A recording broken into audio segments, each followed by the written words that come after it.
Hello parents, कैसे हो सब? बढ़िया। यह है जूलॉजी क्लास और अपन पढ़ रहे थे इसके अंदर गमन एवं संचलन अपन पढ़ रहे थे।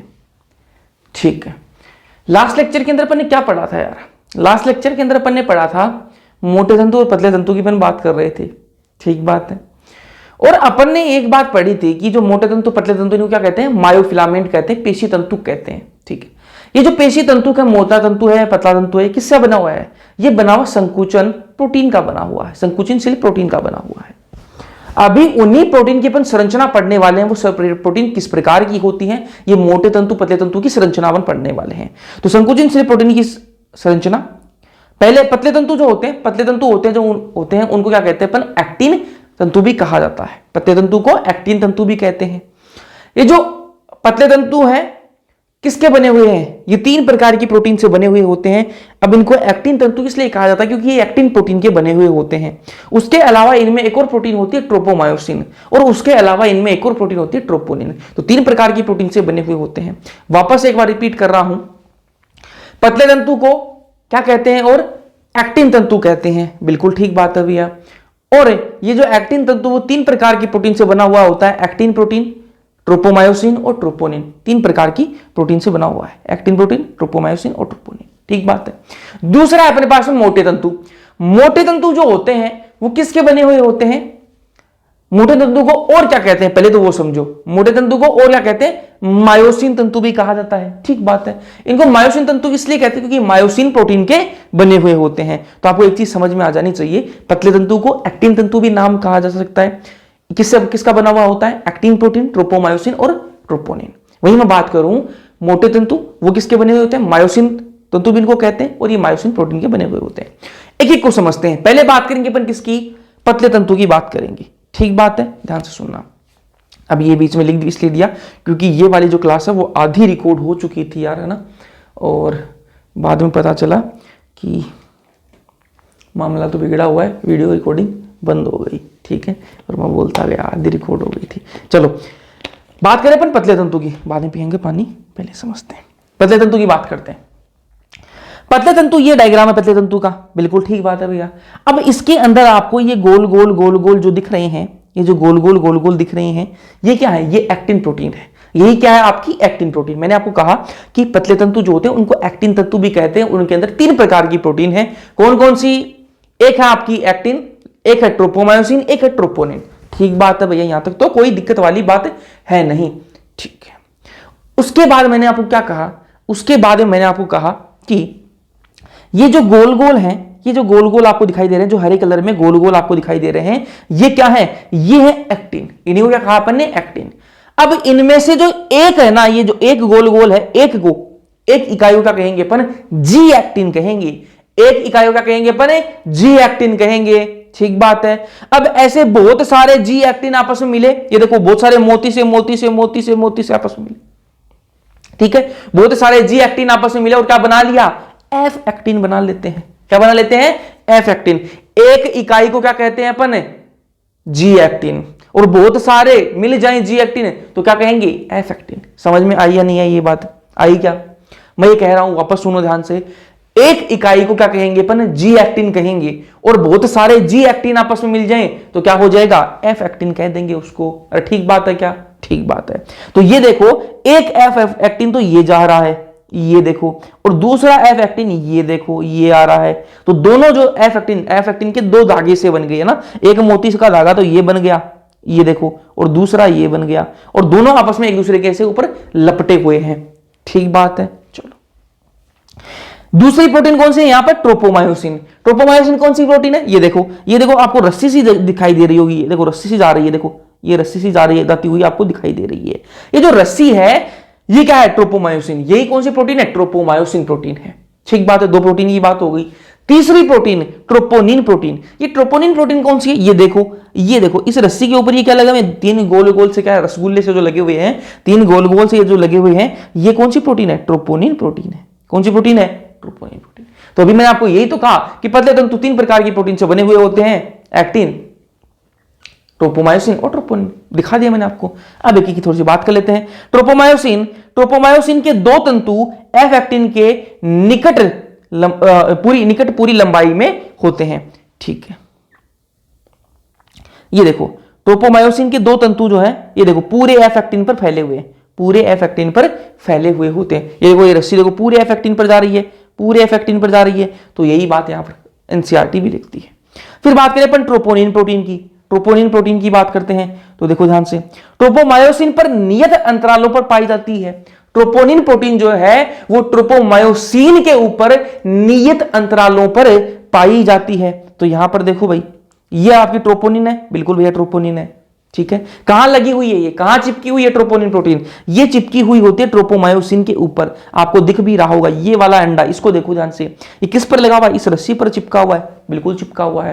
तो ट्रोपोनिन प्रोटीन है वो कहां लगी हुई होती है, ट्रोपोमायोसिन के ऊपर लगी हुई होती है। ट्रोपोनिन प्रोटीन कहां लगी हुई होती है, ट्रोपोमायोसिन के ऊपर ये लगी हुई होती है, बिल्कुल लगी हुई है। उसके बाद एनसीईआरटी क्या लिखती है कि ये ट्रोपोमायोसिन के ऊपर तो लगी हुई है, और लेकिन ये कहां है, नियत अंतरालों पर लगी हुई होती है। मतलब एक निश्चित दूरी छोड़ के, एक दूरी छोड़ के, एक से एक यहां पर ट्रोपोनिन है, फिर निश्चित दूरी के बाद में दूसरी ट्रोपोनिन लगी हुई, तो नियत अंतरालों पर ये लगी हुई है। देखो यहां पर एक ट्रोपोनिन है, उसके बाद में इतनी दूरी छोड़ के यहां वापस ट्रोपोनिन आ गई, फिर इस ट्रोपोनिन से इतनी दूरी छोड़ के दूसरी ट्रोपोनिन आ जाती है। तो नियत अंतरालों पर ये ट्रोपोनिन लगी हुई होती है। कहां लगी हुई होती है, ट्रोपोमायोसिन के ऊपर ये लगी हुई होती है। चलो फिर अगली लाइन क्या लिखती है एनसीईआरटी कि ट्रोपोनिन की एक उप इकाई, ट्रोपोनिन की एक उप इकाई एक्टिन तंतुओं के मायोसिन के बंद बनाने वाले सक्रिय स्थानों पर को ढककर रखती हैं। अब मैं आपको एक चीज समझाता हूं, ये लाइन का मतलब समझना। अगर आप पहले से लेक्चर देख रहे हो तो आपको मैंने बताया भी था ना कि जो पतले तंतु होते हैं, पतले तंतु जो होते हैं वो मोटे तंतु के ऊपर क्या होते हैं, ऐसे स्लाइड करते हैं। ठीक बात है, वापस सुनो ध्यान से। पतले तंतु जो होते हैं वो मोटे तंतु के ऊपर, पतले वाले मोटे के ऊपर स्लाइड करते हैं। ठीक बात है, अब ध्यान से सुनना। पतला तंतु ये है, ये मोटा तंतु है। ठीक बात है, मोटा तंतु और पतले तंतु यहां पर आपस में आके ऐसे चिपकेंगे। ठीक है, मोटा तंतु और पतला तंतु और ये मोटा तंतु है। ठीक है, पतला तंतु और मोटा तंतु आपस में आके क्या होंगे, चिपकेंगे। ठीक बात है। कब चिपकते हैं ये, कब चिपकते हैं, एनी टाइम चिपके रहते हैं क्या, नहीं जी। कब चिपकते हैं ये, जब पेशी में संकुचन होता है, जब मसल्स के अंदर संकुचन होता है तब ये चिपकते हैं। ठीक बात है। तो आपके दिमाग में क्वेश्चन आना चाहिए कि ये चिपकते क्यों हैं। चिपकते तो इसलिए हैं क्योंकि जो पतला तंतु है इसके ऊपर क्या है, कुछ सक्रिय स्थान है, कुछ एक्टिव साइट है, कुछ सक्रिय स्थान है। कौन से सक्रिय स्थान, ऐसे सक्रिय स्थान है जहां पर मोटा तंतु आकर चिपक सकता है जी। ठीक बात है, पतले तंतु के ऊपर कुछ सक्रिय स्थान है जहां पर मोटा तंतु आकर चिपक सकता है। और सही बात है क्या, सही बात है। तो आपके दिमाग में क्वेश्चन आना चाहिए कि भैया ये नॉर्मल कंडीशन में भी आपस में क्या चिपके रहते हैं, नहीं चिपके रहते, ये सिर्फ पेशी संकुचन के टाइम पर चिपकते हैं।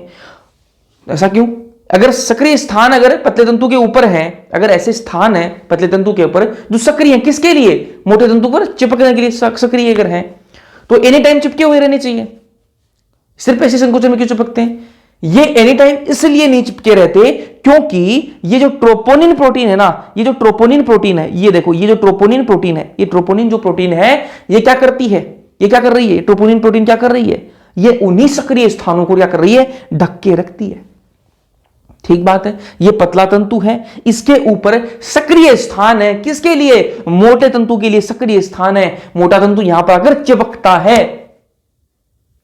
एनी टाइम इसलिए नहीं चिपका रहता क्योंकि वो जो सक्रिय स्थान है जहां पर मोटा तंतु अगर चिपकता है, उन सक्रिय स्थानों को अपन ने क्या कर रखा है, ढक रखा है जी, बंद कर रखा है, ढक रखा है।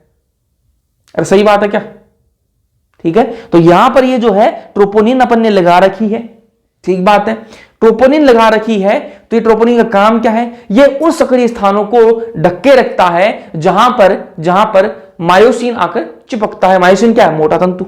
ठीक बात है, चलो। तो इस लाइन का मतलब यही है कि ट्रोपोनिन की एक उप इकाई, ट्रोपोनिन जो प्रोटीन है उसकी एक उप इकाई जो है वो एक्टिन तंतुओं के मायोसिन के बंद बनाने वाले, मायोसिन क्या है, मोटा तंतु, मोटा तंतु के बंद बनाने वाले, चिपकने वाले, बंद मतलब आपस में बॉन्ड बनाने वाले सक्रिय स्थानों को ढक कर रखती है।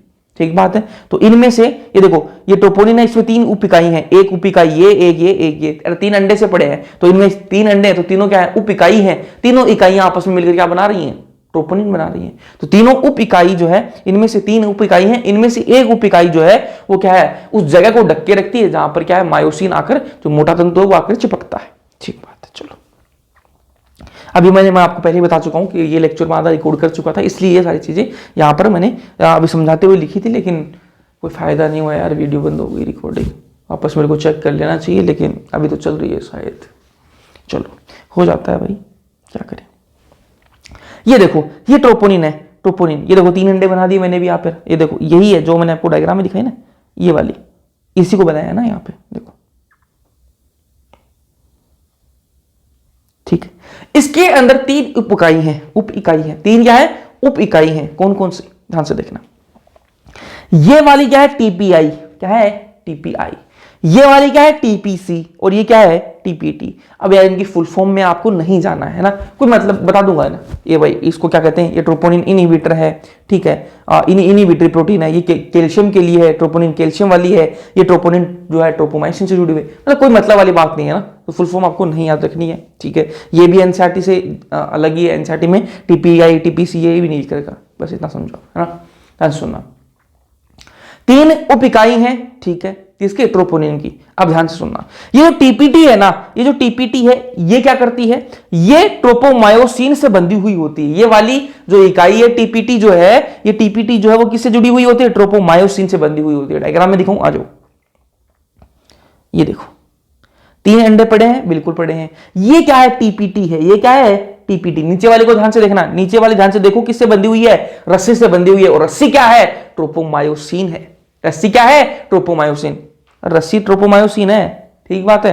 तो ये जो है नीचे वाली जो इकाई है, ये वाली जो है वो किससे बंधी हुई है, ट्रोपोमायोसिन से बंधी हुई है। इसलिए क्या कहा मैंने, टीपीटी क्या करती है, देखो ट्रोपोमायोस, ये ट्रोपोनिन जो है, ट्रोपोनिन से जो है इसके अंदर 3 इकाई है, जिसमें से टीपीटी जो है वो किससे बंधी हुई होती है, ट्रोपोमायोसिन से बंधी हुई होती है। इतना तो क्लियर हो गया, ठीक बात है। फिर एक है इसमें टीपीआई, ठीक है, 3 उप इकाई है, एक का काम बता दिया मैंने, जो ट्रोपोमायोसिन के ऊपर बंधी हुई होती है। टीपीआई, ये टीपीआई क्या काम करती है, ये सक्रिय स्थानों को ढककर रखती है। जो सक्रिय स्थान मैंने आपको बताया मोटे तंतु के लिए, उनको ढकने का काम किसका है, इसी का काम है, टीपीआई का ढकने का काम है, ठीक है। तो यहां पर चलते हैं फिर वापस डायग्राम में। ये टीपीटी है जो रस्सी पर बंधी हुई है, रस्सी क्या है, ट्रोपोमायोसिन, ठीक है। ये वाली मान सकते हैं अपन, कौन सी मान सकते हैं, ये वाली, इसको मान लो कि ये क्या है, आपकी टीपीआई है। ये क्या ढके रखती है, जो सक्रिय स्थान है, किसके लिए, मोटे तंतु के लिए, मोटे तंतु के लिए जो सक्रिय स्थान है उसको क्या करती है, ढक के रखती है। अरे समझ में आई क्या बात, ठीक बात है भैया। चलो 2 इकाई होगी, तीसरी इकाई कौन सी है, टीपीसी। तीसरी इकाई कौन सी है, टीपीसी। टीपीसी क्या करती है, कैल्शियम के साथ बंधती है, ठीक है। कैल्शियम कहां से आ गया, अब मैं आपको एक चीज बता रहा हूं कि जब भी पेशी संकुचन होता है, जब भी पेशी संकुचन होता है तो क्या निकलता है, कैल्शियम आयन से निकलते हैं। क्यों निकलते हैं, अभी कैसे निकलते हैं वो अपन आगे बात करेंगे थोड़ी देर में, ठीक है। अभी आप इतना समझो कि जब भी पेशी संकुचन होता है, मैंने क्या कहा, मेरा मन हुआ कि मैं ऐसे मेरा हाथ हिला लूं, ठीक है। तो मैंने क्या कहा, सिग्नल भेजा, मेरे दिमाग ने सिग्नल भेजा कि भैया हाथ हिलाना है, ठीक बात है। जैसे ही वो सिग्नल मेरे हाथ तक गया तो क्या होगा, कैल्शियम आयन जो है वो निकलेंगे। जैसे ही कैल्शियम आयन निकलते हैं, जैसे ही कैल्शियम आयन निकलेंगे, वो कैल्शियम आयन निकलकर कहां आएंगे, इस टीपीसी के साथ में आएंगे, टीपीसी के पास में वो कैल्शियम आयन आएंगे। जैसे ही टीपीसी को कैल्शियम आयन दिखेगा वो पागल हो जाएगी, टीपीसी क्या हो जाएगी, पागल हो जाएगी कैल्शियम आयन को देख के। तो टीपीसी जो किसके साथ में बंध जाएगी, कैल्शियम आयन के साथ में बंध जाएगी, क्योंकि वो तो पागल हो जाती है उसको देख के लिए, तो वो क्या है, उसके साथ में बंध जाती है। जैसे ही टीपीसी जो है ये कैल्शियम आयन के साथ में बंधती है ना, तो सारा हिसाब किताब जो है वो गड़बड़ हो जाता है। कैसे हिसाब किताब जो है गड़बड़ होता है, वो ध्यान से सुनो। टीपीसी जो है वो कैल्शियम आयन के साथ में बंधती है, और जैसे ही ये बंधती है तो क्या होगा, ये पूरी जो ट्रोपोनिन है, ये ट्रोपोनिन और ये ट्रोपोमायोसिन, ये रस्सी और ये जो ट्रोपोनिन जो है, ये थोड़े से यहां से अलग हो जाएंगे। ऐसे नहीं कि भैया हटके ना दूसरी जगह चले जाएंगे ना, ऐसा नहीं होगा। यहां पर क्या होगा, जैसे ही कैल्शियम आया, कैल्शियम आयन आएगा, ये वाली जो है वो पागल हो जाएगी और इसके साथ में चिपक जाएगी। जैसे ही कैल्शियम आयन चिपकेगा तो होगा क्या, ये ट्रोपोनिन और ये रस्सी थोड़ी सी खिसक के नीचे की तरफ या फिर ऊपर की तरफ चली जाएंगी, थोड़ी सी खिसकेंगी। जैसे ही वो थोड़ी सी खिसकेंगी तो इसके नीचे जो स्थान, जो सक्रिय स्थान ढका हुआ था, छुपा के रखा हुआ था, वो क्या हो जाएगा, दिखने लग जाएगा। वो क्या होगा, दिखने लग जाएगा। जैसे ही वो सक्रिय स्थान दिखने लगेगा, मोटा तंतु पागल हो जाएगा भाई। मोटा तंतु क्या हो जाएगा, पागल हो जाएगा। मोटा तंतु जो है वो क्या आएगा, उस सक्रिय स्थान के पास में आएगा और आगे क्या करेगा, चिपक जाएगा। ठीक है, तभी तो संकुचन होगा, तभी तो पेशी के अंदर संकुचन होगा। भाई देखो, सिंपल सी बात समझो, मेरा मन हुआ कि मैं अपने हाथ ला लूं, ठीक बात है, मेरे दिमाग ने सिग्नल भेजा, मेरे दिमाग ने सिग्नल भेजा, जैसे ही सिग्नल यहां हाथ तक पहुंचा तो क्या हुआ, कैल्शियम आयन निकले। कैल्शियम आयन निकल कर कहां गए, टीपीसी को दिखाई दिए, और टीपीसी क्या हुई, पागल हो गई। टीपीसी जो है वो आपस में जुड़ गई, किसके साथ में, कैल्शियम के साथ में। जैसे ही कैल्शियम के साथ में टीपीसी जुड़ी तो क्या हुआ, ट्रोपोमायोसिन और ट्रोपोनिन थोड़े से साइड में हो गए। जैसे ही वो थोड़े से साइड में हुए तो जो सक्रिय स्थान, जिस सक्रिय स्थान को छुपा के रखा हुआ था ट्रोपोनिन ने, वो सक्रिय स्थान अब दिखने लग गया। इस मोटे तंतु को जैसे ही वो सक्रिय स्थान दिखाई दिया, ये मोटा तंतु तो पागल हो गया, ये भाग के गया किसके पास में, सक्रिय स्थान के पास में, और आकर चिपक गया। तो यहां पर क्या हुआ, पतला तंतु और मोटा तंतु आपस में चिपक जाते हैं। ठीक बात है, समझ में आई बात। अब बात करेंगे अपन किसकी, मायोसिन तंतु की बात करेंगे। ये पतला तंतु अपना हो गया भाई, पतला तंतु हो गया। अब बात करेंगे किसकी, मायोसिन तंतु की बात करेंगे। मायोसिन तंतु को मोटा तंतु भी कहते हैं, ठीक है, मायोसिन तंतु क्या कहते हैं, मोटा तंतु भी कहते हैं। ठीक है, यही वो मोटा तंतु है। इसकी जो एकलक इकाई है ना, इसकी जो मोनोमर यूनिट है, एकलक जो इकाई है वो क्या है, मेरोमायोसिन है। क्या है, मेरोमायोसिन। भाई मायोसिन तंतु है, इसकी जो एकलक इकाई है, जो मोनोमर यूनिट है, वो क्या है इसकी, मेरोमायोसिन। तो इसका मतलब क्या हुआ, एकलक इकाई का मतलब क्या हुआ, सीधा सा मतलब ये है कि बहुत सारे मेरोमायोसिन से मिलकर एक मायोसिन बनता है। ध्यान से सुनो, एकलक इकाई का मतलब क्या हुआ, इसका एकलक इकाई क्या है, मेरोमायोसिन। ठीक है, तो इसका मतलब ये हुआ कि बहुत सारे मेरोमायोसिन जो है वो आपस में मिलेंगे और आपस में मिलकर क्या बनाएंगे, एक मायोसिन बनाएंगे। समझ में ये बात। ठीक है, तो मायोसिन तंतु जो है इसकी एकल इकाई क्या है, मेरोमायोसिन है। बहुत सारे मेरोमायोसिन मिलेंगे और क्या बनाएंगे, मायोसिन तंतु बनाते हैं। ठीक बात है। अब ये जो क्या है आपका मायोसिन है, मोटा तंतु, यही मोटा तंतु है। इसको मैंने दिखाया था आपको, कैसे दिखाया, ऐसा दिखाया मैंने, ऐसा ना। तो यहां पर देखो, ये ऊपर वाला, ये यहां पर जाके यही तो चिपकता है पतले तंतु पर। ठीक है, कैसे चिपकता है अभी आगे बात करेंगे।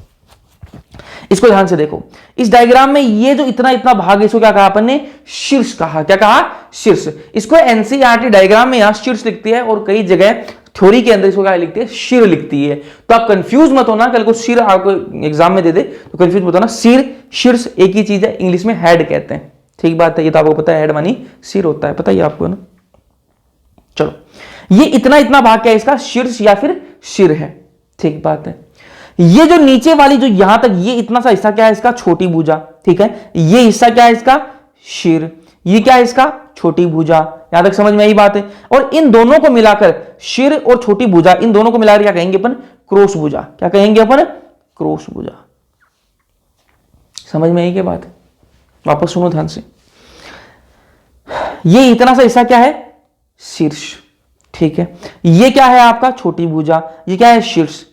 ये क्या है, छोटी भुजा। ये शीर्ष, छोटी भुजा। इन दोनों को मिलाकर इतना इतना ये पूरा क्या हो जाएगा, यहां से लेकर यहां तक है, शीर्ष और छोटी भुजा, ये दोनों क्या हो जाएंगे, क्रॉस भुजा। इन दोनों क्या बोल देंगे अपन, क्रॉस भुजा बोल देंगे। समझ में आई बात। ठीक है, और ये जो नीचे है ये क्या है, पूंछ है। नीचे क्या है, आपको पूंछ सी दिखाई दे रही है, बिल्कुल भैया। अब ध्यान से देखना, ये जो शीर्ष वाला हिस्सा है, ये जो शीर्ष वाला हिस्सा, जो सिर वाला हिस्सा है, जो उसका हेड है जो है, इसके अंदर क्या क्या दिखाई दे रहा है आपको भैया, हमें इसमें हरे हरे कुछ पॉइंट से दिखाई दे रहे हैं। ठीक, तो ये पॉइंट क्या है, ये पॉइंट क्या है, या देखो ये वाली जो हरे हरे पॉइंट बने, ये दोनों देखो, ये क्या है, ये क्या है, ये एक्टिन योजी स्थल है। ये क्या है, एक्टिन योजी स्थल। मतलब क्या हुआ, ये वो स्थल है जो किससे चिपकेंगे, एक्टिन। एक्टिन मत नहीं, एक्टिन तंतु से किसको कहा अपन ने, एक्टिन तंतु किसको कहा, जीभ थोड़ी सी लड़खड़ा गई मेरी। ठीक है, एक्टिन तंतु किसको कहा अपन ने, एक्टिन तंतु अपन ने किसको कहा, पतले तंतु कहा। बिल्कुल ठीक बात है भैया। तो ये वाला जो हिस्सा है ना, ये वाला, ये जो जगह है, ये कौन सा स्थल है, एक्टिन योजी स्थल। मतलब ये जो है वो जाके चिपकेगा किससे, एक्टिन से जाके चिपकेगा। ये अपन क्या पढ़ रहे हैं, मोटा तंतु। इस पर क्या है, यहां पर क्या है, इसके एक्टिन योजी स्थल है। मतलब ऐसे स्थल है जो किसको चिपकेगा, जाके एक्टिन पर जाके चिपकेगा। एक्टिन के ऊपर किसके लिए स्थल है, मोटे तंतु के लिए स्थल था, और मोटे तंतु पर किसके लिए, पतले तंतु के लिए। समझ में आई बात, समझ में आई क्या। ठीक है, और यहां पर ये जो जगह है ये किसके लिए है भैया, ये एटीपी योजी स्थल है। ये क्या है, एटीपी योजी स्थल। यहां पर एटीपी आके चिपकेगी, अभी चिपकाएंगे थोड़ी देर में, ठीक है। यहां पर क्या है, एटीपी योजी स्थल है, यहां पर एटीपी आकर चिपकती है। वापस मैं एक बार रिपीट करूंगा और फिर अपन आगे बढ़ेंगे। सिंपल सी बात यह है कि मोटा तंतु पतले तंतु पर आके चिपकेगा, ठीक बात है। तो पतले तंतु के ऊपर भी कुछ सक्रिय स्थान होते हैं जिनको एक टाइम के लिए अपन ढक के रखते हैं, ठीक है, ताकि एनी टाइम चिपक जाएंगे, ठीक है। तो पतले तंतु के ऊपर भी क्या होते हैं, सक्रिय स्थान होते हैं, और मोटे तंतु के ऊपर भी सक्रिय स्थान होते हैं। पतले तंतु के जो सक्रिय स्थान होते हैं उनको अपन ढक के रखते हैं, वो बाद में कैल्शियम आयन आता है, फिर उनको हटा देते हैं, और उनको जो जिसे ढके हुए रखते हैं उनको हटा देते हैं, वो जो सक्रिय स्थान है वो खुल जाते हैं। इस एक्टिन जो मायोसिन जो है इसके ऊपर भी एक्टिन योजी स्थल होते हैं, एक्टिन के लिए सक्रिय स्थान होते हैं, और ये जो सक्रिय स्थान जब आपस में मिलते हैं तो चिपक जाते हैं, ठीक है बात है। और एटीपी योजी स्थल भी होता है इसके ऊपर, यहां पर एटीपी आके चिपकता है। शीर्ष के अंदर एक क्वालिटी होती है, क्या क्वालिटी होती है इसमें, एटीपेज एक्टिविटी होती है। क्या होती है, एटीपेज एक्टिविटी। इसका मतलब क्या हुआ एटीपेज एक्टिविटी का, मतलब यहां पर एटीपी को तोड़ा जाएगा, थोड़ी देर में तोड़ेंगे भी एटीपी को, ठीक है। तो ये जो शिर है इसके अंदर एटीपी को तोड़ा भी जाता है। चलो, अब मैंने आपको बताया थोड़ी देर में कि मायोसिन तंतु जो है इसकी एकलक जो इकाई है मेरोमायोसिन। मायोसिन की जो एकलक इकाई हो क्या है, मेरोमायोसिन। ये मेरोमायोसिन कितने प्रकार की है, 2 प्रकार की होती है, ध्यान से देखो। ये मेरोमायोसिन जो वो 2 प्रकार की है, एक है भारी मेरोमायोसिन और एक है हल्का मेरोमायोसिन। ये जो मेरोमायोसिन है ये भी 2 प्रकार की है। ऐसे समझो यार, ऐसे समझो कि मैं लोहा लेके आया, ठीक है, मैंने एक पाइप बनाया, चलो मैंने एक पाइप बनाया, ठीक है, एक इतना सा मैंने, ये आंसर देखना, कलर ये वाला ले लेता हूं ताकि आपको दिखे सही से। ब्लैक तो नहीं दिखेगा, मेरे को नहीं लगता ब्लैक दिखेगा, ठीक है। ये 2 कलर, ठीक है। ये मैंने पाइप लेके आया, मैं एक पाइप ये लाया मैं लोहे का, ठीक है, और दूसरा पाइप मैंने ये लेके आया, और मैंने इनको इस प्रकार से जोड़ दिया, इनको मैंने इस प्रकार से जोड़ दिया। ये देखो, एक मिनट, इस प्रकार से मैंने इनको जोड़ दिया, ठीक है। नीचे वाला जो पाइप है, ये जो पूंछ वाला जो पाइप है, ये थोड़ा क्या है, हल्की क्वालिटी का है। क्या है, हल्की क्वालिटी का है, ठीक है। और ये जो ऊपर वाला जो पाइप है वो क्या है, थोड़ी भारी क्वालिटी का है, ठीक है। दोनों जो बने हुए हैं वो है लोहा ही है, वो है लोहा ही, लेकिन ये नीचे वाला हल्की क्वालिटी का है और ये क्या है, भारी क्वालिटी का, बस इतना ही फर्क है। ये देखो, इसी प्रकार मेरोमायोसिन जो है वो भी 2 प्रकार का है, भारी मेरोमायोसिन और हल्का मेरोमायोसिन। भारी मेरोमायोसिन कहां होगा, क्रॉस भुजा के अंदर। और क्रॉस भुजा के अंदर कौन कौन आता है, अभी थोड़ी देर पहले मैंने बताया आपको, शीर्ष और आपका छोटी भुजा।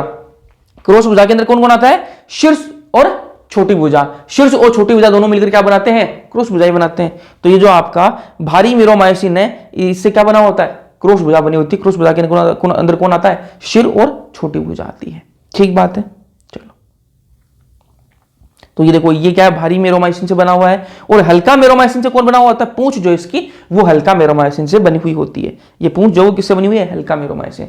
तो ध्यान से सुनो भाई, जो आपकी मायोसिन है उसकी एकलक इकाई क्या है, मेरोमायोसिन है। और मेरोमायोसिन जो है वो 2 प्रकार का है, हल्का मेरोमायोसिन और भारी मेरोमायोसिन। भारी मेरोमायोसिन से क्या बना हुआ है आपका, क्रॉस भुजा। क्रॉस भुजा के अंदर कौन है, सिर, और आपका क्या आता है, आपका छोटी भुजा आती है, वही मैं बात करूं। हल्का मेरोमायोसिन से क्या बना होता है, तो पूंछ बनी हुई होती है। पानी पी लूं।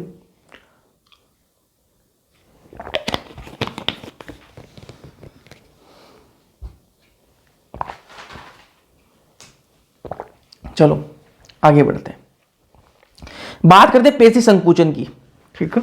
अब बात करेंगे पेशी संकुचन यार होता कैसे, पेशी संकुचन जो है वो होता कैसे है उसकी बात कर लेते हैं। इंग्लिश में कहते हैं इसको मसल कॉन्ट्रैक्शन। क्या कहते हैं, मसल कॉन्ट्रैक्शन कहते हैं, ठीक है। अब आपको यह समझना पड़ेगा कि यार मसल कॉन्ट्रैक्शन करवाना अपन को, पेशी में संकुचन करवाना है, तो पेशी में संकुचन अपने आप नहीं होता है। पेशी में संकुचन जो है वो अपने आप तो नहीं होता है। भैया ये तो ठीक बात है, अपने आप तो नहीं होगा ना। तो मैंने कहा कि मैं अपने दिमाग से सिग्नल भेजूंगा तभी तो पेशी में संकुचन होगा। अरे भाई ऐसा होता था कि मैं चाहता ही नहीं हूं और मैं हाथ ऐसे हिलता रहे, हो सकता है क्या, नहीं हो सकता, नॉर्मली तो नहीं हो सकता, ठीक है। तो मैं जो है सिग्नल भेजूंगा मेरे हाथ को तभी तो वो हिलेगा, ठीक बात है ना। और सिग्नल जो मैं भेजता कैसे हूं, सिग्नल मैंने सोचा भाई, मेरे दिमाग ने, मैंने अपने दिमाग को कहा कि अपने हाथ को ऐसे सीधा कर ले, मैं सोचा तभी तो हुआ ना ये सीधा। अभी मैंने कहा कि आपको ये सिग्नल आता है, ये सिग्नल आता कैसे है यार। जैसे आपके घर में जो लाइट है, ठीक है, अपने घर में जो लाइट होती है, अपन ने क्या किया, एक अपना जो मेन स्विच है वहां पर अपने तारे लगाई, ठीक है, इधर मैंने ट्यूबलाइट लगा ली, बल्ब लगा लिया, ठीक है, और अपन ने वहां से बटन ऑन कर दिया और वो बल्ब जलने लग गया। क्या है, मतलब करंट अपन ने बल्ब तक भेजा ना, तभी तो वो जला। अरे बल्ब या फिर ट्यूबलाइट के अंदर लाइट कैसे आएगी, अपन ने लाइट भेजी तब तक तभी आई ना, उसमें करंट भेजा तभी तो आया ना। वो करंट कैसे भेजा अपन ने, तारों में भेजा ना। अरे करंट कैसे भेजा, तारों से तो भेजा अपन ने, ठीक बात है, वाईफाई से थोड़ा ना भेजा करंट, तारों से भेजा है। वैसा ही यहां पर होगा, दिमाग जो है वो सिग्नल कैसे भेजेगा, अपने अंदर भी तारे हैं, अपने अंदर भी तारे हैं। वो तारे कौन है, वो तंत्रिकाएं हैं। तारों क्या कहेंगे अपन, तंत्रिकाएं, न्यूरॉन्स, ठीक है। उन्हीं न्यूरॉन्स की मदद से क्या होगा, सिग्नल आएगा। मेरे दिमाग ने कुछ सोचा, मैंने कुछ सोचा और वो सिग्नल मेरे को भेजना हाथ में, तो हाथ में क्या होगा, यहां से चलेगा, यहां से चलेगा, चलेगा चलेगा, और तंत्रिकाओं की मदद से यहां पर तारे तारे तारे बिछी हुई हैं पूरे में, और यहां तक वो सिग्नल पहुंचता है। ठीक बात है क्या, तंत्रिकाएं, ठीक बात है। तो एक चीज मैं आपको बता दूं, ये मान लो एक तंत्रिका है, ये क्या है, एक तंत्रिका है। एक मिनट इसे बनाते हैं, ये मान लो एक तंत्रिका है और यहां पर जो है दूसरी तंत्रिका है, यहां पर दूसरी तंत्रिका है। तो यहां पर ये दो तंत्रिकाएं आपस में जुड़ रही हैं, मतलब ये सीधी सी बात ये है कि दो तारों के बीच में जॉइंट है, दो तारों के बीच में क्या है, जॉइंट है। ठीक बात है भाई, आपके पास में तारों के टुकड़े पड़े थे, आपके पास में पूरा तार नहीं था, आपको लाइट जलानी थी, ठीक है, आपके पास में क्या थे, दो तारों के टुकड़े थे, अलग अलग टुकड़े थे, पूरा तार नहीं था। तो क्या किया अपन ने, दोनों तारों को आपस में जोड़ दिया और क्या किया, वहां पर टेप लगा दी, ठीक है। तो वहां पर बीच में क्या हुआ, उनमें कनेक्शन है भाई, जॉइंट है ना, वहां बीच में जॉइंट है। तो वही बात कर रहा हूं, दो तंत्रिकाओं के बीच में जो जॉइंट होगा, मैंने आपको बताया कि यहां पर अपने शरीर के अंदर तारें क्या है, न्यूरॉन्स हैं जी, क्या है, न्यूरॉन्स हैं, तंत्रिका है। तो मेरे दिमाग ने सिग्नल भेजा किसके थ्रू, तंत्रिकाओं के थ्रू भेजा, ठीक है, न्यूरॉन्स ही लेके जाएंगे सिग्नल। अब न्यूरॉन्स जो है वो ऐसा है कि वो पूरे थोड़ी ना होंगे यार, यहां से एक न्यूरॉन चला और यहां तक आया, ऐसा थोड़ी ना होगा, बहुत सारे न्यूरॉन्स आपस में जुड़ जुड़ के टुकड़ों में जाएंगे ना, जैसे तारों के टुकड़े बताए मैंने आपको, तो बहुत सारे जॉइंट बनेंगे, ठीक है। तो यहां पर क्या होगा, अगर अगर दो न्यूरॉन के बीच में, दो तारों के बीच में अगर जॉइंट बन रहा है ना, दो तारों के बीच में अगर जॉइंट बन रहा है, दो न्यूरॉन्स के बीच में अगर जॉइंट बन रहा है, तो जॉइंट को क्या कहते हैं अपन, स्नैप्स कहते हैं। क्या कहते हैं, सिनैप्स कहते हैं। वापस सुनो ध्यान से, तंत्रिका और तंत्रिका के बीच संधि, संधि मतलब जॉइंट, ठीक है, तंत्रिका और तंत्रिका के बीच में अगर संधि हो रही है तो उसको क्या कहेंगे अपन, सिनैप्स कहेंगे। वापस से एक बार रिलेट करना यार, तारों से रिलेट करना, मजा आएगा। मैं कह रहा हूं, क्या कह रहा हूं, सुनो ध्यान से, क्या कह रहा हूं मैं ये कह रहा हूं कि भैया स्विच है मेरे से थोड़ा सा दूर, बोर्ड जो है, मेन जो स्विच है, मेन बोर्ड जो है वो थोड़ा सा दूर है, मेरे को बल्ब जलाना यहां पे मेरे पास में जलाना है। अब मेरे पास में तार के हैं दो टुकड़े पड़े हैं मेरे पास में, पूरा तार इतना लंबा मेरे पास में नहीं है, तो मेरे पास में क्या है, दो छोटे छोटे टुकड़े पड़े हैं मेरे पास में तार के। तो मैंने सोचा यार सीधा तार आ नहीं रहा, तो क्या करूं, दोनों टुकड़ों क्या कर लूं, आपस में जोड़ दूं, तो यहां तक तार जो है वो आ सकता है। और बिल्कुल ठीक बात है क्या, ठीक है। तो मैंने क्या किया, मैंने दोनों तारों को आपस में जोड़ लिया और बीच में क्या हो गया, जॉइंट हो गया उनमें, कोई दिक्कत नहीं है, जॉइंट पड़ा रहना दो, अरे करंट तो आ ही जाएगा ना, जॉइंट में से भी आ जाएगा करंट। तो वैसा ही यहां पे है, मेरा दिमाग जो क्या है, यहां पर मेन स्विच है, ठीक है। मुझे कहां सिग्नल भेजना है, बल्ब कहां जलाना है, मेरे हाथ में जलाना है, ठीक है, सिग्नल मेरे को हाथ में भेजना है। अब यहां से लेके मेरे हाथ तक अगर मेरे को वायरिंग करनी है, ठीक है, तो मेरे पास में यार पूरा सीधा तार नहीं पड़ा है, ठीक है, पूरा इतना लंबा तार नहीं है मेरे पास में, तो क्या करना पड़ेगा मेरे को, अलग छोटे छोटे मेरे पास में टुकड़े पड़े हैं, तो क्या करूंगा मैं, तारों के टुकड़ों को जोड़ दूंगा। तो यहां से चलेगा मेरा, यहां पर शरीर के अंदर तारें क्या है, न्यूरॉन है, तंत्रिका है। तो यहां से दिमाग से एक तंत्रिका यहां चली, यहां खत्म हो गई, दूसरी तंत्रिका यहां से स्टार्ट होगी, ठीक है, इनके बीच में क्या होगा, जॉइंट हो गया, फिर आगे तंत्रिका चलेगी, ठीक है, और यहां पर दूसरी तंत्रिका, फिर यहां पर भी एक जॉइंट हो गया, ऐसे ऐसे जॉइंट बनते जाएंगे और आगे यहां तक सिग्नल पहुंच जाएगा। अब मैं ये कह रहा हूं, दो तंत्रिकाओं के बीच में जो जॉइंट बनता है ना, जो संधि बनती है, उस जॉइंट को क्या नाम दे दिया अपन ने, स्नैप्स नाम दे दिया। क्या नाम दे दिया, स्नैप्स नाम दे दिया। क्लियर है, ठीक। अब एक अगली एक और संधि है, ठीक है, वो क्या है, तंत्रिका न्यूरॉन और पेशी के बीच जो संधि होगी उसे क्या कहेंगे, तंत्रिका पेशीय संगम कहेंगे, प्रेरक अंत्यपट्टिका। ठीक, समझो क्या मतलब है। मैंने आपको कहा कि दो अपने तारें जोड़ी, उनके बीच जो जॉइंट हो रहा है, कह दिया अपने स्नैप्स कह दिया, ठीक बात है। अब मैंने कहा कि यार मेरे को बल्ब तो जलाना है, ये बल्ब कहां जलाना है, यहां जलाना है, दो तारे जोड़ के ले आया, यहां तक ले आया मैं। अब बल्ब के अंदर होल्डर होता है ना, होल्डर जानते हो ना, ठीक है, होल्डर में डालते हैं अपन बल्ब को, ठीक है। होल्डर और बल्ब के बीच में भी तो कनेक्शन बनेगा ना, एक जॉइंट बनेगा। भाई अपन ने तार ले आए, तार डायरेक्ट बल्ब में थोड़ा ना लगता है, तार नहीं लगता ना, उसके लिए होल्डर की जरूरत पड़ती है एक, ठीक है। उस होल्डर में अपन बल्ब को लगाएंगे, ठीक बात है। होल्डर में करंट आ चुका है, बिल्कुल भैया आ चुका है। बल्ब में अभी तक करंट नहीं, क्योंकि करंट नहीं दिया अभी अपन ने। मैंने बल्ब लिया, होल्डर में उसको फिट कर रहा हूं। जैसे ही मैंने होल्डर में बल्ब को लगाया तो क्या होगा, बल्ब जलने लग जाएगा। मतलब यहां पर क्या हुआ, बल्ब और होल्डर के बीच में कनेक्शन बन गया और एक जॉइंट तो बना है ना वहां पर। अरे होल्डर अलग था, बल्ब अलग था, बल्ब और होल्डर अलग अलग जगह पे थे, ठीक है, जुड़े हुए थोड़ा थे पहले से, अलग अलग थे। होल्डर में मैंने बल्ब को डाला तो वहां पर एक जॉइंट तो बना है ना, बिल्कुल भैया जॉइंट बना है। तो अब वैसे अब आ जाओ वापस अपने दिमाग पे आ जाओ। दिमाग से कनेक्शन भेजा मैंने, सिग्नल भेजा, वो तारे जुड़ी हुई थी, बीच में जॉइंट थे, उनको सिनेप्स कह दिया अपन ने। फिर मेरे को सिग्नल कहां भेजना था, हाथ में, क्योंकि मेरे को हाथ हिलाना था। तो हाथ की मसल्स के, हाथ की जो पेशी हैं उनके पास मेरे को सिग्नल भेजना था, ठीक बात है। तो एक एक तंत्रिका ऐसी भी तो होगी ना, जो लास्ट की तंत्रिका होगी वो ऐसी होगी जो किससे जुड़ी हुई होगी, जो किससे जुड़ी होगी, मसल्स से जुड़ी हुई होगी, ठीक है। मसल्स और उस तंत्रिका के बीच में क्या होगा, कनेक्शन बनेगा, ठीक है। उस होल्डर और बल्ब के बीच में, बल्ब को जलाना था, वैसे यहां पर पेशी को मेरे को क्या करना है, सिग्नल भेजना था ना मेरे को, तो यहां पर भी कनेक्शन बनेगा। तो पेशी और तंत्रिका के बीच में जो जॉइंट बनता है, जो संधि बनती है, उसका नाम देखो। तंत्रिका और पेशी के बीच, ठीक है, न्यूरॉन और जो आपकी जो पेशी है उसके बीच में जो संधि बनती है उसका नाम है तंत्रिका पेशी संगम, या फिर उसको कहते हैं प्रेरक अंत्य पट्टिका, ठीक है। आप सुनो ध्यान से, तंत्रिका पेशी संगम या फिर प्रेरक अंत्य पट्टिका, ठीक बात है। चलो अब इसको मैं आपको बना के दिखाता हूं, आ जाओ।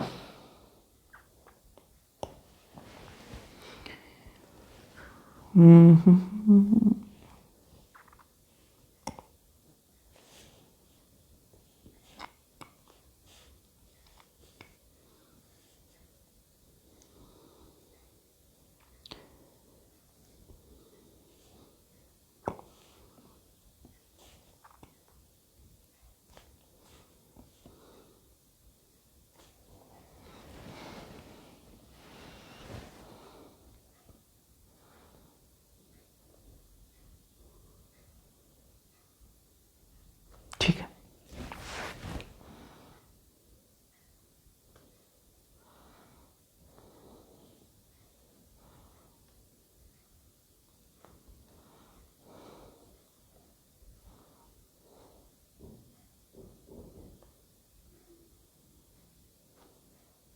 अरे बन जा यार, सही से पूरे को बना लेते हैं। चलो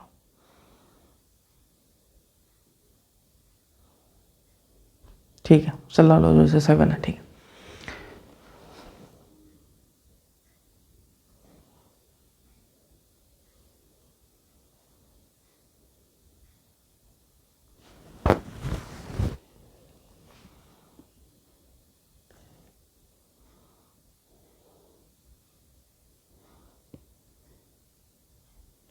ठीक,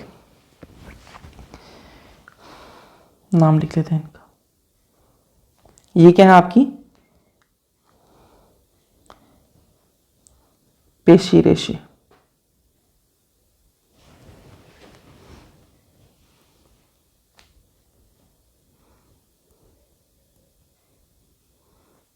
मसल फाइबर्स, क्या है ये, मसल फाइबर्स, ठीक है। और ये क्या है आपका, ये है प्रेरक न्यूरॉन, क्या है ये, प्रेरक न्यूरॉन, न्यूरॉन, ठीक है। अब ये प्रेरक न्यूरॉन जो है वो क्या है, प्रेरक न्यूरॉन जो है वो न्यूरॉन होता है जो सिग्नल को लेके आता है। प्रेरक न्यूरॉन किसको कहते हैं, उस न्यूरॉन को कहते हैं जो सिग्नल को लेके आता है। तो ये क्या करेगा, सिग्नल को लेके आएगा, कहां लेके आएगा, ये मेरी मसल्स हैं यहां तक लेके आएगा। इस पूरे को, ये जो प्रेरक न्यूरॉन है और ये मसल्स, इनको क्या कहेंगे अपन, पूरे को मिलाकर कहते हैं प्रेरक इकाई कहते हैं। इस पूरे को, इस पूरे सिस्टम को क्या कहेंगे, ये एक पूरा सिस्टम बन गया, इस सिस्टम को कहेंगे अपन प्रेरक इकाई कहेंगे। और समझ में आई क्या बात है, ये क्या आपका प्रेरक न्यूरॉन है, ठीक है, ये मान लो होल्डर है, ठीक है, प्रेरक न्यूरॉन है, ये आपकी मसल्स हैं, यहां तक सिग्नल पहुंचाना ना, मसल्स तक सिग्नल पहुंचाएंगे तभी तो हाथ हिलेगा और संकुचन तभी तो होगा ना, यहां तक सिग्नल ही नहीं पहुंचेगा तो संकुचन कैसे होगा। तो ये जो सिग्नल लेके कौन आएगा, प्रेरक न्यूरॉन जो है वो सिग्नल लेके आएगा और किसको देगा, मसल्स को देगा। तो ये मसल्स और आपकी प्रेरक न्यूरॉन है, ये पूरी एक यूनिट बनती है, इकाई बनती है, इकाई को कहते हैं, पर प्रेरक इकाई कहते हैं। यहां तक समझ में आएगी बात। अब यहां पर देखो प्रेरक न्यूरॉन और ये जो पेशी रेशे हैं, जो मसल फाइबर हैं, इनके बीच में यहां पर क्या बनेगा, जॉइंट बनता है। इनके बीच में यहां पर क्या बनेगा, जॉइंट बनेगा। देखो इनके बीच में क्या जॉइंट है, ये जॉइंट है। ये जॉइंट को क्या कहेंगे अपन, इसी जॉइंट को कहते हैं क्या, तंत्रिका पेशी संगम। इसी संधि को क्या कहते हैं अपन, तंत्रिका पेशी संगम कहते हैं। समझ में आई क्या बात है। तंत्रिका पेशी संगम किसको कहते हैं, ये पेशी मसल्स जो है, आपकी मसल्स जो है और आपका जो मोटर न्यूरॉन है, इनके बीच में जो जंक्शन है, इसको क्या कहा जाता है, इसको कहते हैं अपन पेशी तंत्रिका पेशी संगम। ठीक है, और ये पूरी जो इकाई है, पूरी इकाई को क्या कहेंगे, पर प्रेरक इकाई कहेंगे। और इनके बीच में जो आपका जो जॉइंट है, जो जंक्शन है, जो संगम है, जो संधि है, उसको क्या कहेंगे, पर तंत्रिका पेशी संगम कहेंगे। ठीक बात है। चलो, अब दो प्रकार के न्यूरॉन होते हैं। आप अपन न्यूरॉन्स के बारे में अगले वाले चैप्टर में पढ़ेंगे, डिटेल में पढ़ेंगे, लेकिन अभी मैं आपको बता देता हूं, थोड़ा सा आइडिया लग जाए आपको भी। दो प्रकार के न्यूरॉन होते हैं, एक होते हैं संवेदी न्यूरॉन, एक होते हैं प्रेरक न्यूरॉन। ठीक बात है। संवेदी न्यूरॉन कौन से होते हैं, मेरे अंगों से, ठीक है, देखो कोई भी गर्म चीज है, मेरे पास में गर्म चीज है, गर्म चीज पर हाथ लगाऊंगा, हाथ जल्दी से हटा लूंगा। ठीक है, क्यों हटाया मैंने, क्यों हटाया, क्योंकि अंग जो है मेरा, ये जो मेरा हाथ है, उसको क्या लगा, गर्म लगा। जैसे ही गर्म लगेगा वो क्या करेगा, सिग्नल भेजेगा, किसके पास में, दिमाग के पास में सिग्नल भेजेगा। अरे हाथ को गर्म लगा, हाथ ने सिग्नल भेजा, हाथ से एक सिग्नल जाएगा, कहां पर सिग्नल जाएगा, दिमाग के पास में सिग्नल जाएगा। ठीक है, दिमाग के पास में सिग्नल जाएगा। तो यहां पर सिग्नल जा रहा है किसके, हाथ से दिमाग के पास में, हाथ से दिमाग के पास में, मतलब अंग से दिमाग के पास में जा रहा है सिग्नल। तो इस प्रकार के सिग्नल क्या कहते हैं अपन, कौन से न्यूरॉन लेके जाएंगे इस प्रकार के सिग्नल को, संवेदी न्यूरॉन लेके जाते हैं। इस प्रकार के सिग्नल को कौन लेके जाते हैं, संवेदी न्यूरॉन। तो अंगों से केंद्रीय तंत्रिका तंत्र तक जो सिग्नल जाता है, वापस सुनो ध्यान से, अंगों से, कोई भी अंग है, मेरा हाथ अंग है, ठीक है, तो अंगों से केंद्रीय तंत्रिका तंत्र, जिसको सीएनएस कहते हैं, वहां तक जो सिग्नल लेके जाता है, इसको क्या कहेंगे अपन, संवेदी न्यूरॉन कहेंगे। तो अंगों से केंद्रीय तंत्रिका तक सूचना पहुंचाने वाला न्यूरॉन क्या होता है, संवेदी न्यूरॉन होता है।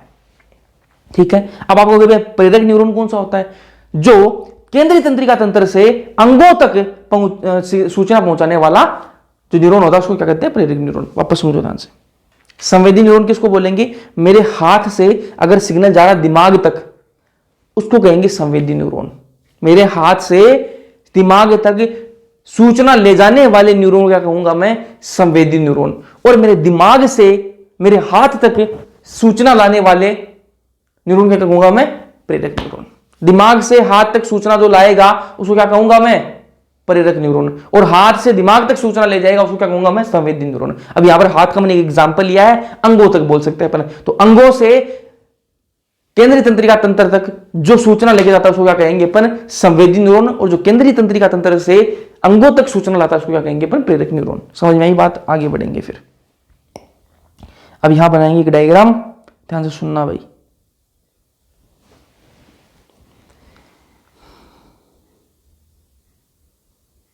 चलो बनाते हैं।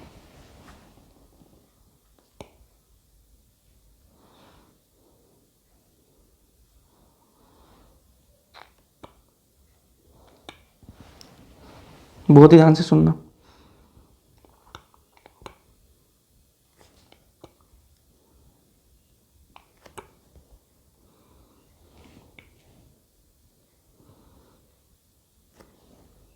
ठीक है,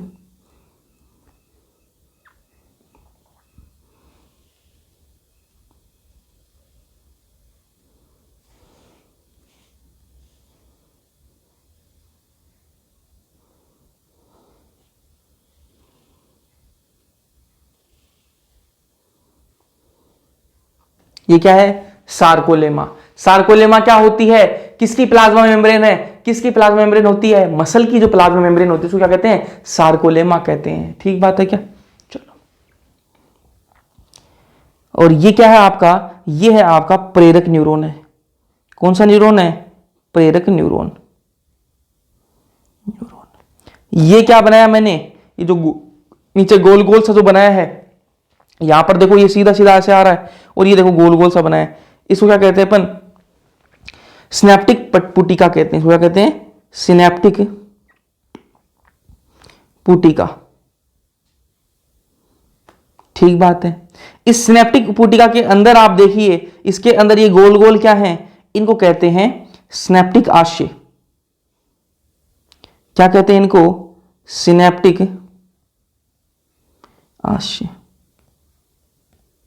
और ये जो सिनेप्टिक आशय हैं, इनके अंदर भरे हुए होते हैं, क्या भरे हुए होते हैं, इनके अंदर भरा हुआ है एसिटाइल कोलिन भरा हुआ है। क्या भरा हुआ है इनके अंदर, एसिटाइल कोलिन भरा हुआ है।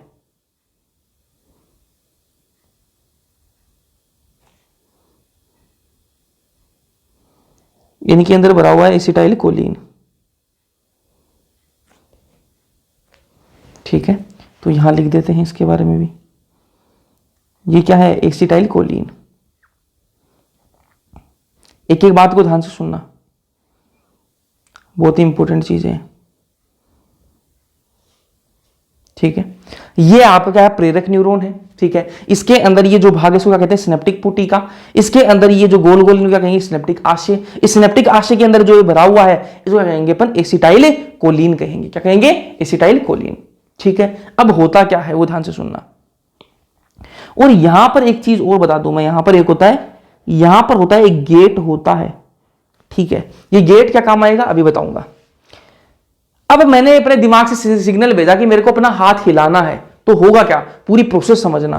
दिमाग से सिग्नल आएगा, कौन लेके आएगा, ये प्रेरक न्यूरॉन है, यही तो लेके आएंगे। ठीक है, दिमाग से अंगों तक सूचना कौन लेके आता है, प्रेरक न्यूरॉन लेके आता है। ठीक है, तो ये प्रेरक न्यूरॉन क्या है, लेके आएगा, सूचना लेके आएगा। क्या लेके आएगा, सूचना। सिग्नल लिख दूं मैं यहां पे, सिग्नल लेके आएगा। ठीक बात है।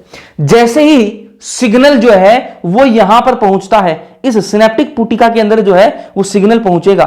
जैसे ही सिग्नल यहां तक आया और सिग्नल जैसे ही सिनेप्टिक पुटिका के अंदर पहुंचेगा तो होगा क्या, जैसे ही सिग्नल सिनेप्टिक पुटिका के अंदर पहुंचता है तो ये जो गेट लगाया मैंने, जो ब्लू कलर वाला जो गेट है, ये गेट खुल जाता है। इस गेट से एंट्री किसकी होती है, इस गेट से एंट्री होगी किसकी, कैल्शियम आयन की एंट्री होती है। कैल्शियम आयन की एंट्री होती है। वापस सुनो ध्यान से, मैं ये कह रहा हूं कि जैसे ही सिग्नल, प्रेरक जो आपके न्यूरॉन हैं उनसे सिग्नल आएगा, कहां पर, सिनेप्टिक पुटिका तक पहुंचेगा सिग्नल। जैसे सिग्नल पहुंचता है तो ये गेट खुल जाता है। उस गेट से एंट्री किसकी होती है, Ca+2 कैल्शियम आयन की एंट्री होती है। कैल्शियम आयन की एंट्री होने से क्या होगा, कैल्शियम आयन जो है वो आएगा, कैल्शियम आयन आएगा और किसके साथ में बंधेगा, किसके साथ में बंधेगा, वो बंधता है सिनेप्टिक आशय के साथ में बंधता है। ये जो सिनेप्टिक आशय हैं, जो गोल गोल जो सिनेप्टिक आशय हैं, इनके साथ में बंधेगा और बंधकर क्या करवाता है, उनसे रिलीज करवाता है। क्या रिलीज करवाता है, एसिटाइल कोलिन को बाहर निकलवाता है। एसिटाइल कोलिन को बाहर निकलवाता है, रिलीज करवाता है। तो कर देते हैं रिलीज। यहां एसिटाइल कोलिन क्या निकल जाएगा, यहां एसिटाइल कोलिन बाहर निकल जाएगा। आप सुनो ध्यान से, इन्हीं को लिखेंगे अपने स्टेप वाइज लिखेंगे ना इनको, अभी समझो बस।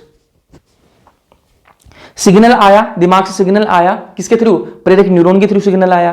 प्रेरक न्यूरॉन से सिग्नल आया, जैसे सिग्नल यहां पर सिनेप्टिक पुटिका में पहुंचता है तो क्या होता है, सिनेप्टिक पुटिका में जैसे सिग्नल पहुंचेगा तो होगा क्या, ये गेट खुल जाएगा। ये गेट से एंट्री किसकी होगी, कैल्शियम आयन की। कैल्शियम आयन अंदर आएगा और आकर क्या करेगा, इस सिनेप्टिक आशय के साथ में बंध जाता है और बंध कर क्या करवाता है, इसके अंदर भरा हुआ जो एसिटाइल कोलिन है, उस एसिटाइल कोलिन को बाहर निकलवाता है। एसिटाइल कोलिन को क्या करवाता है, बाहर निकलवा देता है। जैसे ये एसिटाइल कोलिन यहां पहुंचता है, ठीक है, और ये जो संधि बनी हुई है इनके बीच में, इसके बीच में इसके बीच में संधि होती है, देखो बताया मैंने आपको, ये मसल के बीच में और ये संधि होती है। इस संधि को क्या कहते हैं अपन, तंत्रिका पेशी संगम। ठीक है, ये देखो, ये एसिटाइल कोलिन यहां आ गया, तंत्रिका पेशी संगम में आ गया। अब क्या होगा, ये जो सार्कोलेमा है, ये जो सार्कोलेमा है, इसमें क्या लगे हुए हैं, यहां पर क्या लगे हुए हैं, रिसेप्टर लगे हुए हैं। क्या लगे हुए हैं, ग्राही लगे हुए हैं। ठीक है, इसको मैं लिख देता हूं, एसिटाइल कोलिन के ग्राही, ग्राही इंग्लिश में कहते हैं रिसेप्टर को। ठीक है, अब यहां पर ये रिसेप्टर लगा हुआ है, एसिटाइल कोलिन आएगा, इस रिसेप्टर आकर इस रिसेप्टर पर आकर क्या हो जाएगा, बंध जाएगा। ठीक है, ग्राही किसके लिए, ये एसिटाइल कोलिन के लिए ही है। तो ये जो है एसिटाइल कोलिन आकर इस पर बंध जाएगा। जैसे ही इस पर बंधेगा तो क्या होगा, ये जैसे ही इस पर बंधेगा तो क्या होगा, पूरी जो सार्कोलेमा है, सार्कोलेमा क्या होती है, मसल की जो प्लाज्मा मेम्ब्रेन है, उसके अंदर क्या होगा, उसके अंदर ये सिग्नल जो है पूरा फैल जाएगा। ठीक है, वापस सुनो ध्यान से। एसिटाइलकोलिन आया और इस ग्राही, इस रिसेप्टर से जुड़ेगा। जैसे इस ग्राही से जुड़ेगा तो क्या होगा, जो सार्कोलेमा है वो क्या हो जाएगी, एक्साइट हो जाएगी। सार्कोलेमा क्या हो जाएगी, एक्साइटेड हो जाएगी, उत्तेजित हो जाएगी। और ये जो उत्तेजित जो होगी सार्कोलेमा यहां से होगी और पूरी सार्कोलेमा फिर यहां से होती हुई पूरी सार्कोलेमा में उत्तेजना जो है वो फैल जाएगी। पूरी सार्कोलेमा जो है उसके अंदर विध्रुवीकरण या फिर उत्तेजना जो है वो फैल जाती है। ठीक बात है। जैसे सार्कोलेमा के अंदर उत्तेजना फैलती है तो क्या होगा, इसके अंदर क्या होता है, आपको मैंने बताया भी था पहले भी कि इसके अंदर क्या होता है, एसआर होता है। एसआर होता है, सार्कोप्लाज्मिक रेटिकुलम होता है, पेशी द्रव्य जालिका कहते हैं इसको, है ना। शॉर्ट में एसआर लिखूंगा इसको क्योंकि पहले बता चुका हूं आपको, ना, तो ये भी यहां नहीं लिखूंगा मैं। क्या है, सार्कोप्लाज्मिक रेटिकुलम, इसको पेशी द्रव्य जालिका कहेंगे। अब ये जो है सिग्नल कहां पहुंचेगा, ये सिग्नल कहां पहुंचता है, एसआर के पास में पहुंचता है। कहां पहुंचता है, एसआर के पास में। एसआर को मैंने आपको लिखवाया भी था, पहले भी लिखवाया था, ठीक है, शायद पिछले लेक्चर में लिखवाया था कि जो ये पेशी द्रव्य जालिका है ये किसका भंडार ग्रह है, ये भंडार ग्रह होता है किसका, कैल्शियम आयन का भंडार ग्रह होता है। तो ये एसआर जो है ये क्या निकालेगा, ये निकालेगा कैल्शियम आयन निकालेगा, ये कैल्शियम आयन निकालेगा।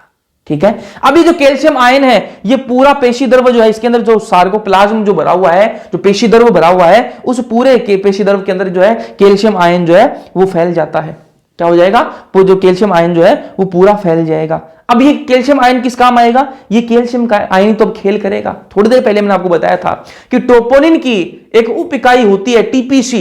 ये जो है कैल्शियम आयन जैसे ही निकलेगा ये इसको दिखेगा टीपीसी, टीपीसी इसको दिखती है और टीपीसी को कैल्शियम जब दिखता है ना तो टीपीसी पागल हो जाती है और क्या होगी, इसको टीपीसी इसके साथ में बन जाएगी, इसके साथ में कैल्शियम आयन के साथ में बनेगी। और जैसे ही कैल्शियम आयन के साथ में टीपीसी बनती है तो टी जो आपका ट्रोपोनिन और ट्रोपोमायोसिन थोड़ी सी साइड में हो जाती हैं। जैसे ही वो साइड में होती हैं तो क्या होता है, जो सक्रिय स्थान है वो ढके हुए थे वो खुले हुए दिखाई देने लग जाते हैं। जैसे ही दिखाई देते हैं तो मोटा तंतु पागल हो जाता है सक्रिय स्थानों को देख के, तो मोटा तंतु जाता है और चिपक जाता है कहां पर, पतले तंतु के सक्रिय स्थानों पर जाकर चिपक जाता है। इस प्रकार से संकुचन होता है। तो दिमाग ने सिग्नल भेजा, यहां सिग्नल आया, ठीक है, जैसे सिग्नल यहां तक पहुंचता है तो क्या होता है, यहां पर ये गेट खुलता है, यहां से कैल्शियम आयन अंदर आता है। कैल्शियम आयन अंदर आएगा तो क्या होगा, ये जो आपकी सिनेप्टिक आशय है, सिनेप्टिक जो आशय है इनसे जुड़ेगा, इस और इसके इनके अंदर जो एसिटाइलकोलिन भरा हुआ होता है उस एसिटाइलकोलिन को बाहर निकलवाएगा, निकाल दिया बाहर। ये एसिटाइलकोलिन यहां आ गया, यहां पर क्या एसिटाइलकोलिन के ग्राही लगे हुए हैं, एसिटाइलकोलिन के जो ग्राही है इनसे आके एसिटाइलकोलिन बंधेगा और बंधने के बाद में क्या होता है, पूरी सार्कोलेमा, ये जो पूरी सार्कोलेमा है इसके अंदर क्या होंगे, इसमें क्या होंगे, इसमें एक्साइटेशन होंगे, उत्तेजना होगी, विध्रुवीकरण होगा, पूरी सार्कोलेमा के अंदर होगा। ठीक है, उसके बाद में सिग्नल आएगी किसके पास में, एसआर के पास में, जो आपकी पेशी द्रव्य जालिका है उसके पास में। पेशी द्रव्य जालिका जो वो किसका भंडार ग्रह होता है, कैल्शियम आयन का भंडार ग्रह होता है। तो यहां से क्या निकलेगा, एसआर से क्या निकलेगा, कैल्शियम आयन निकलेगा।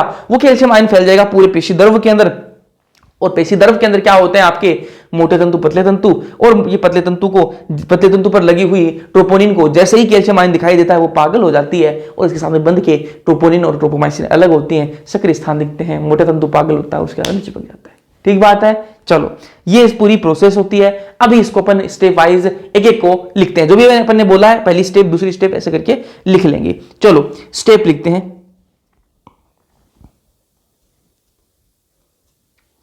स्टेप,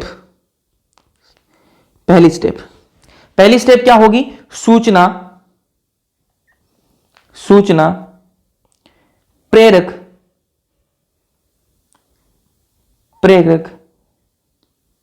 न्यूरॉन द्वारा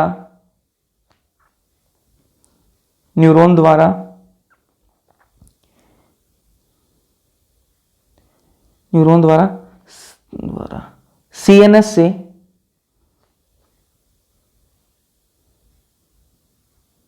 आती है।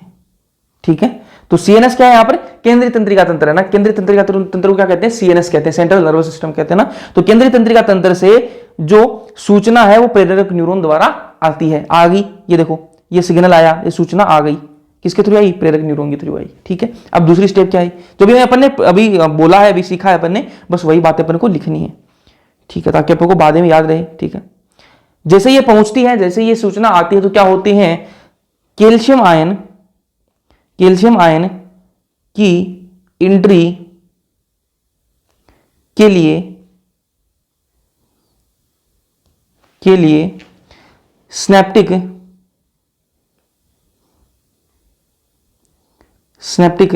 पुटिका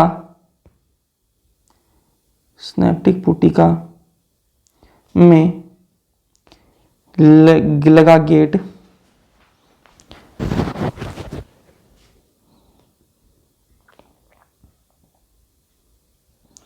पुटिका में लगा गेट खुल जाता है,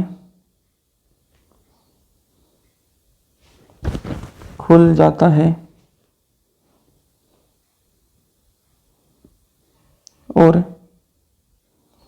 Ca+2 अंदर आ जाता है।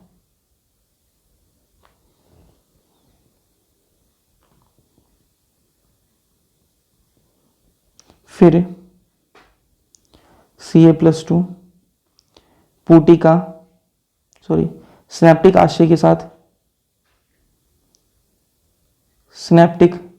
आशय के साथ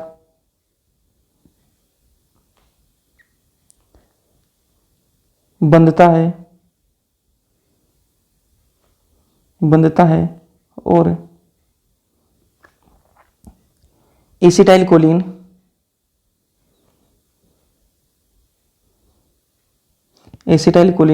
रिलीज करवाता है।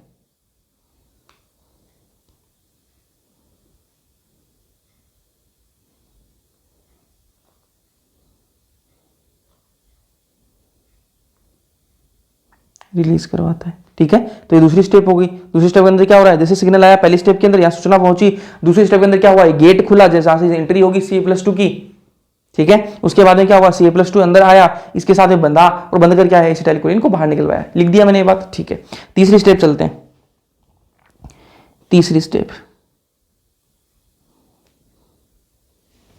ठीक है, तीसरी स्टेप और दूसरी स्टेप मैंने दोनों जो है एक में ही लिख दिए हैं। ठीक है, तो तीसरी स्टेप आगे लिखते हैं। तीसरी स्टेप क्या होगी, एसिटाइलकोलिन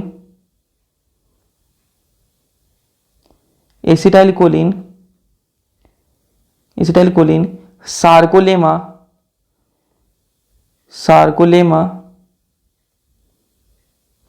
पर लगे ग्राही के साथ बनती है। सार्कोलेमा क्या है, ये सार्कोलेमा है, ये क्या है, सार्कोलेमा। तो सार्कोलेमा पर क्या लगा हुए हैं, ग्राही लगे हुए हैं। इन ग्राही पर आकर ही तो क्या है, ये एसिटाइलकोलिन आकर बंधा है। ठीक है, तो तीसरी स्टेप ये होगी, एसिटाइलकोलिन सार्कोलेमा पर लगी ग्राही के साथ बनती है। ठीक है, यहां तक कोई दिक्कत है नहीं होनी चाहिए। 1 मिनट पानी पी लूं फिर आगे बढ़ेंगे। ठीक है, और मैं ये भी देख लो साथ साथ में कि वीडियो चल रही है नहीं चल रही है भाई। 1 मिनट चेक कर लेता हूं।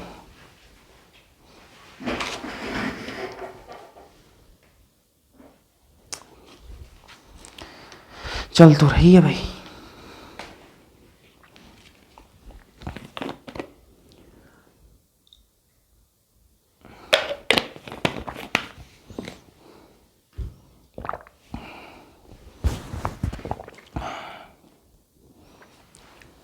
चलो चौथी स्टेप की बात करते हैं। चौथी स्टेप की देखो, जैसे ही ये ग्राही पर आकर जुड़ती है, एसिटाइलकोलिन सार्कोलेमा पर लगी ग्राही के साथ जैसे बंधती है, तो क्या होता है, मैंने आपको बताया था कि पूरी जो सार्कोलेमा उसके अंदर क्या होता है, उत्तेजना आती है, विध्रुवीकरण होता है। ठीक है, तो मसल फाइबर के अंदर क्या होगा, पेशी तंतु में, पेशी या फिर पेशी रेशों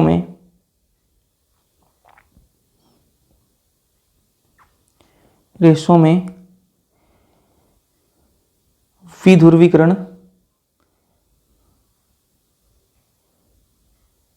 यार मेरे को ध्रुवीकरण नहीं लिखना आ रहा, विध्रुवी, देख लेना यार, सही लिख रहा हूं मैंने, गलत लिख रहा हूं, गलत ही लिख रहा हूं, मेरे को पता है, लेकिन आप देख लेना है ना। विध्रुवीकरण उत्तेजना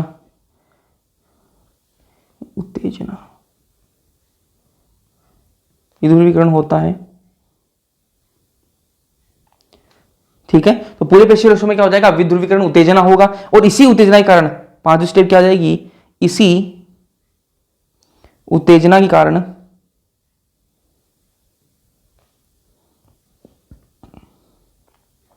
उत्तेजना के कारण,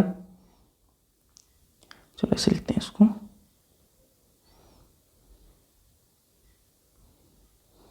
यह उत्तेजना पूरे पेशी रेशों में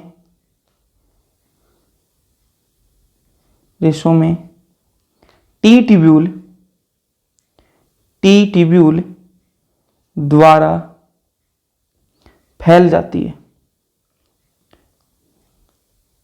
तो अगर आपने पिछला लेक्चर देखा होगा तो आपको ये पता होगा कि टी ट्यूब्यूल क्या होता है। ये देखो, इस सार्कोलेमा के अंदर ये देखो, अंदर देखो, ये बना रखे हैं, ये क्या है, टी ट्यूब्यूल है। तो इनकी सहायता से क्या है, पूरी इसके अंदर फैल जाएगा, पूरे पेशी रसों के अंदर ये फैल जाता है। तो आपकी पांचवी स्टेप होगी।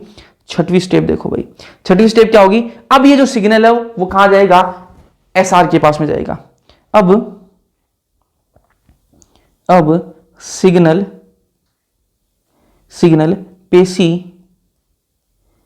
पेशी द्रव जालिका एसआर के पास जाता है और Ca+2 रिलीज करवाता है। ठीक है, Ca+2 रिलीज हो गया, वहां से Ca+2 रिलीज करवाता है, और ऐसे लिखते हैं, और पेशी द्रव्य में Ca+2 रिलीज करवाता है। अब ठीक है, Ca+2 रिलीज करवाता है, ठीक बात है, रिलीज हो गए। फिर सातवीं स्टेप क्या होगी, सातवीं स्टेप में जो कैल्शियम आयन है वो किससे जाके जुड़ेगा, टीपीसी से जाके जुड़ता है ना। तो कैल्शियम आयन जो है वो क्या करेगा, Ca+2 टीपीसी के साथ ट्रोपोनिन, Ca+2 ट्रोपोनिन प्रोटीन की टीपीसी के साथ जुड़ता है और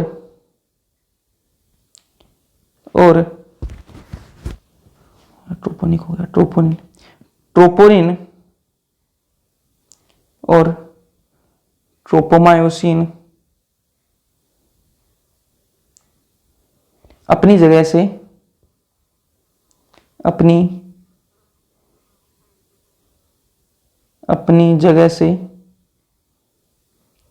थोड़ी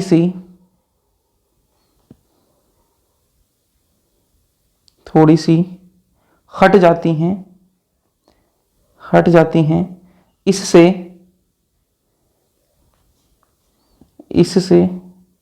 एक मिनट, हट जाती हैं,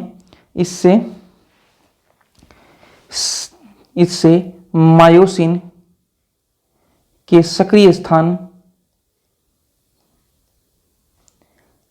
स्थान दिखने लगते हैं, दिखने लगते हैं।